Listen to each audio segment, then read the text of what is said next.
जब से महामहिम राज्यपाल महोदय बिहार आए हैं, जितना गोवा के लोग इनसे प्यार करते हैं उससे ज़्यादा प्यार बिहार के लोग करते हैं। वो बिहार के दिल में बस गए हैं, हर कोई बहुत इज्जत के साथ उनका नाम लेते। मैं उनके पास गया था और जब वहाँ मैं गया तो उस वक्त मैं पहुँचा ही था, माननीय मुख्यमंत्री जी से मिला और फिर मैंने अर्जी लगाई कि मैं महामहिम राज्यपाल जी से भी भेंट कर लूं, क्योंकि रमन कर्ण जी, ज़ियाउर रहमान साहब, आलोक मंटू जी, नितेश जी, इन सब का कहना था कि एक बार महामहिम राज्यपाल जी को ज़रूर यहाँ बुलाइएगा। तो मैंने बहुत सरल तरीके से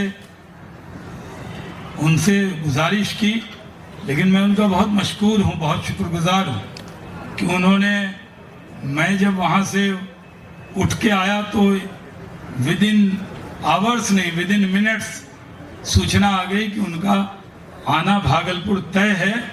ये मेरे से नहीं, भागलपुर की जनता से उनकी मोहब्बत है, जो उन्होंने शॉर्ट नोटिस पे भी हम लोगों को मौका दिया।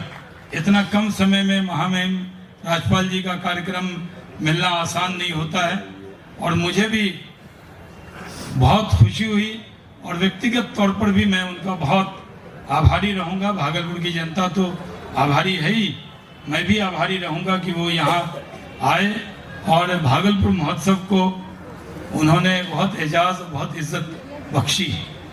भाइयों और बहनों, जब आप मुझे अतिथि कह के बुलाते हैं तो दिल कचोटता है, दुख होता है। अपने ही घर में कोई अतिथि नहीं होता। कई बार जब मैं भागलपुर में, मेरा रिश्ता 18 साल पुराना है, और क्यों राजीव सिद्धार्थ जी, आप तो जानते ही कि जब, और भागलपुर के बारे में हरदम ये होता है कि हम लोग रहने वाले तो थाना बिहपुर के हैं, यानी थाना बिहपुर में ही सुपौल भी आता है। तो त्रेता युग, द्वापर युग, राजीव मिश्रा जी तो विद्वान आदमी है, पूरा युग बता दिया। लेकिन अंग्रेज के युग में हम लोग भी भागलपुर के ही निवासी थे, इसी जिले के, और हमारे पिताजी TNB कॉलेज से ही पढ़े हुए। तो हमारा एक बड़ा रिश्ता भागलपुर से रहता है।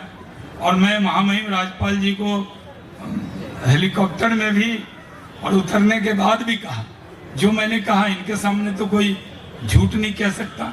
मैं आज एक बात कह के अपनी बात को समाप्त करूंगा। मैंने महामहिम राज्यपाल जी से कहा कि मेरे जीवन की बहुत उपलब्धि लोग कहते हैं। मैं देश के UN जनरल असेंबली को मैंने एड्रेस किया है, मैं 3 बार मेंबर पार्लियामेंट रहा हूँ, यंगेस्ट एवर कैबिनेट मिनिस्टर रहा हूँ, 18 साल तक parliamentary board Bharatiya Janata party की प्रेस्टिजियस बॉडी में रहा हूँ, बिहार का मंत्री रहा हूँ, केंद्र सरकार का मंत्री रहा हूँ। लेकिन मैं महामहिम राज्यपाल जी के सामने कह रहा हूँ कि मैंने इनसे कहा कि अब कोई मुझसे पूछता है कि आपके जीवन की सबसे बड़ी उपलब्धि क्या है, तो वो केंद्रीय मंत्री बनना नहीं, भागलपुर जहाँ कभी नफरत की बयार बहाई गई थी, वहाँ भागलपुर से सांसद होना मेरे जीवन की सबसे बड़ी उपलब्धि। कि जहाँ की वजह से लोग, जो शहर कभी बदनाम हुआ था, अखुरवा कांड, जहाँ जाइए लोग कहते हैं वो ब्लाइंडिंग जो हुई थी आप ही के यहाँ हुई, उस पर फिल्म भी बन गई। गंगा जल, हम उत्तर वाहिनी गंगा के किनारे रहते, और मैंने महामहिम राज्यपाल जी को जो बात, राजीव जी ने तो कही दी, लेकिन कुछ बात मैंने बताई उनको रास्ते में कि देवघर लोग जाते हैं, लेकिन जल हमारा ही सुल्तानगंज यानी भागलपुर से ही जल उठाकर जाते हैं। यानी महादेव को भी जल अभिषेक होगा तो जल भागलपुर जिले का ही होगा। ये हमारा महत्व है, और यही वजह है कि हमने उनको रास्ते में ये सारी चीज़ें बताई थी कि ये कितना इम्पोर्टेंट है। और भागलपुर में सिर्फ कनेक्टिविटी नहीं है, नहीं तो ये भी टूरिज्म का बहुत बड़ा केंद्र हो कि यहीं से गंगा जल उठता है, यहीं मंदार पर्वत बगल में है, बटेश्वर स्थान यही है, बाबा बूढ़ानाथ का मंदिर यही है, दरगाह शहबाजिया यही है।